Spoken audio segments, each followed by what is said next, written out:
What shakes them more than your absence is not loneliness, it is the loss of control. This is the hidden truth many people never see. For an avoidant, emotional distance often feels safer because it gives them room to manage feelings on their own terms. They choose when to reply. They choose how much to share. They choose when to pull close and when to step back. That control becomes a shield. It protects them from discomfort, from exposure, from the fear of being truly known.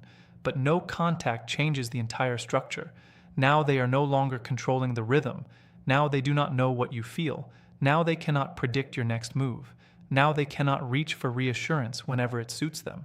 And uncertainty is difficult for someone who built their identity around staying emotionally protected. Many people think avoidants fear love. That is not always true. Often, they fear the vulnerability that real love demands. Love asks for honesty. Love asks for consistency.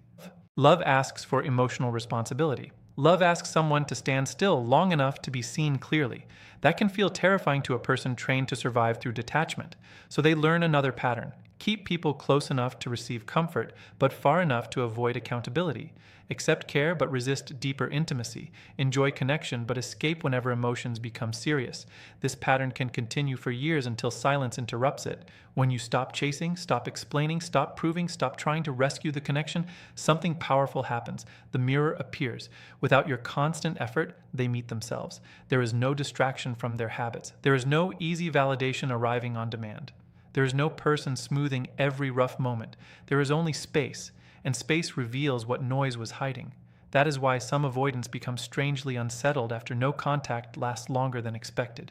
At first, they may distract themselves with work, entertainment, casual attention, or pretending life is perfect, but distractions lose power when emptiness underneath remains untouched. Soon, another feeling rises: regret. Not always loud regret. Not always dramatic regret. Sometimes it is quiet, it visits at night, it appears in random moments, it comes when they hear a song, pass a familiar place, or notice nobody else gave what you gave. They begin comparing. They compare shallow conversations with the depth you offered. They compare temporary attention with the loyalty you showed. They compare easy excitement with genuine care. And many discover too late that stable love is rare. This is where psychology becomes important. Human beings often value what is consistent only after it is gone. Familiar blessings can become invisible through repetition. What always shows up starts to feel ordinary. Then loss turns ordinary things into priceless things. Your patience, your presence, your understanding, your effort. Things they once treated casually can become heavy in memory. But listen carefully. Their pain does not automatically mean transformation. Missing comfort is not the same as developing character. Feeling loss is not the same as learning how to love. Reaching out because they feel empty is not the same as returning with maturity. This distinction protects your future, because when someone comes back unchanged, they usually repeat old cycles with new promises. They say they have thought about everything. They say they realize your value. They say they want another chance. And for a moment, hope wakes up. But if inner work never happened, the same fears remain alive beneath the words. Soon the warmth fades. Soon distance returns. Soon confusion starts again. Soon you are carrying emotional weight that was never yours to carry. This is why your growth must matter more than their reaction. No contact is not a waiting room where you pause your life until someone chooses clarity. It is a rebuilding season. Use the silence to strengthen standards. Use the distance to restore self-respect. Use the empty space to remember what peace feels like. Use the pause to ask honest questions. Did they truly love you or mostly enjoy access to your energy? Did they build something real or survive on your patience? Did they meet you halfway or train you to overgive? These questions can save years. Sometimes people stay attached not because the connection was healthy, but because the inconsistency created emotional addiction. The mind becomes obsessed with winning what was never freely given. You start chasing resolution instead of chasing truth. Truth says this: healthy love does not require endless decoding. Healthy love does not punish closeness. Healthy love does not disappear when accountability begins. Healthy love does not make you feel alone inside the relationship. And if silence has given you more peace than the connection ever did, that truth matters. There is strength in being missed, but there is greater strength in no longer needing to be missed. There is power in being wanted, but there is deeper power in wanting yourself enough to walk away from chaos. There is satisfaction in seeing someone realize your worth late, but there is wisdom in not returning to a lesson already learned. Because your life cannot be built on somebody else's delayed awakening. Your future needs stable ground. Your heart needs safety. Your mind needs calm. Your soul needs honesty. So yes, they may feel the loss of control. They may feel regret. They may feel the weight of what they mishandled. They may wonder if they let something rare slip away. But there is one final craving that often becomes stronger than all the others. It is not attention. It is not validation. It is not even reunion. It is the chance to know that the door is still open. And that craving changes everything once you understand it. The open door is often what comforts them most, not because they are always planning to walk through it, but because knowing it exists protects them from facing full consequence. As long as they believe they can return whenever they choose, they do not have to feel the finality of losing something meaningful. Hope becomes their cushion. Possibility becomes their escape. This is why some people reappear with small messages that seem harmless. A random greeting, a short question, a memory from nowhere, a reaction to your story. A simple, "How have you been?" It can look innocent on the surface, but many times it carries a deeper purpose. They are checking if access still remains. They are testing whether your heart is still available. They are searching for proof that the bridge was never truly closed. Because if the bridge still stands, they can relax again. They may not need commitment today. They may not be ready for honesty tomorrow. They may still avoid the work required for healthy closeness. Yet knowing you are still there can soothe their fear. This is why many strong people get trapped. They think contact means change. They think attention means intention. They think returning means readiness. But sometimes it only means they wanted relief. Psychology teaches a powerful truth. Human beings repeat behaviors that remove discomfort. If someone learns they can feel empty, reach out, receive warmth, and then disappear again without real growth, that pattern can continue again and again.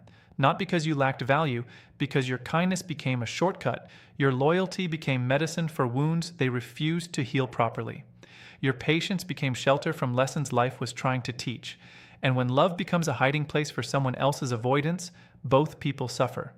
One avoids pain, the other absorbs it. One delays growth, the other delays peace. One stays divided, the other stays exhausted.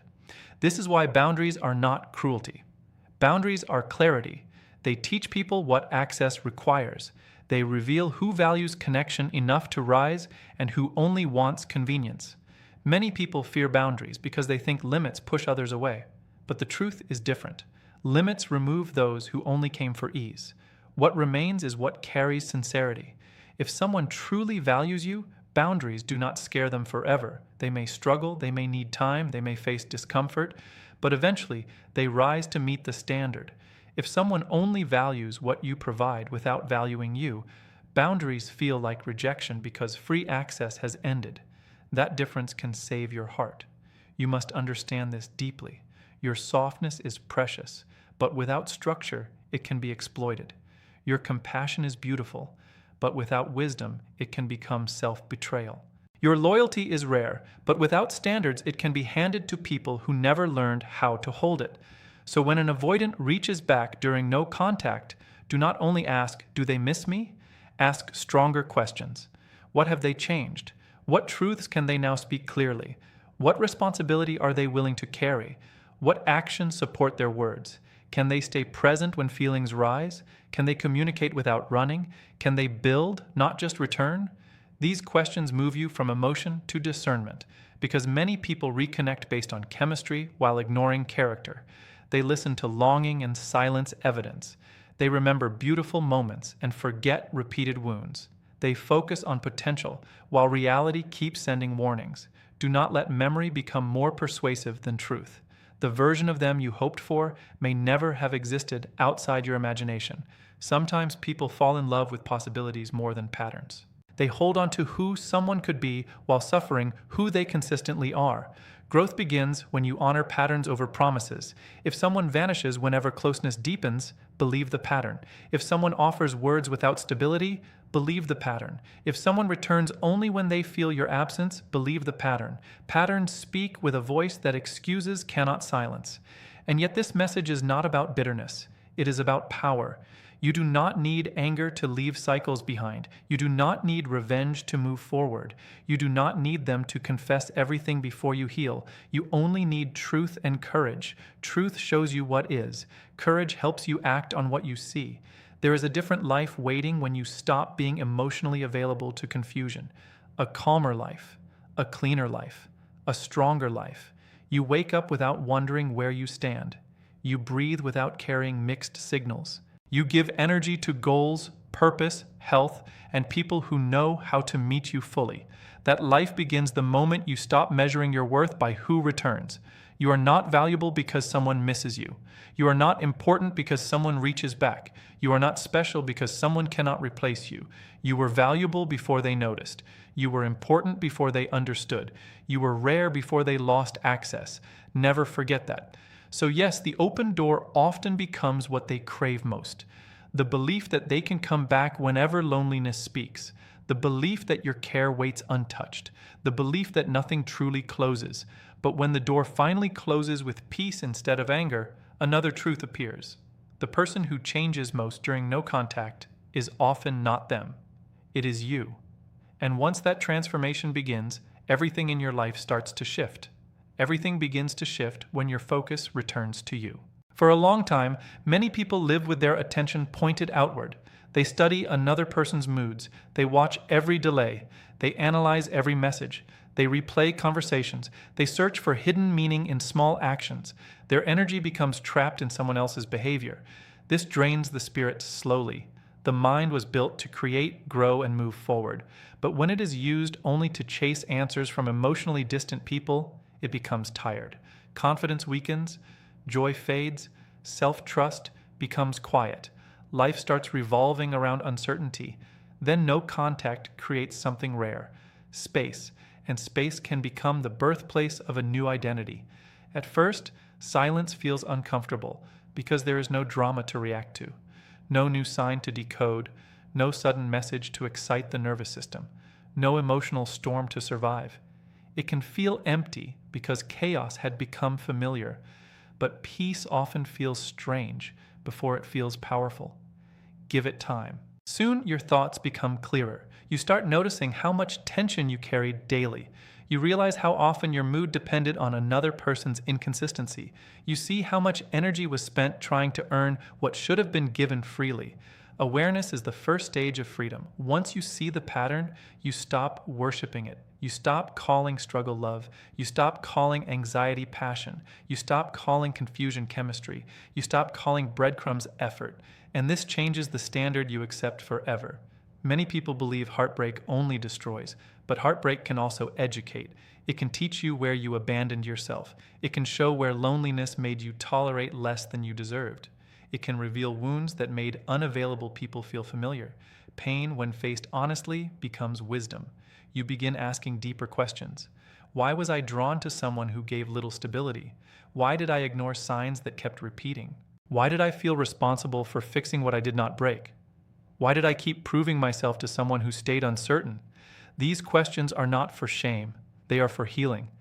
Because once you understand your own patterns, you stop repeating them with different faces. This is how real transformation happens. Not by getting them back, by getting yourself back. You reconnect with parts of you that went silent, your discipline returns, your ambition returns, your hobbies return, your laughter returns, your standards return, your future returns, and something even stronger rises from the ashes. Self-respect. Self-respect changes everything. It changes how you speak. It changes what you allow. It changes who gets access to your time.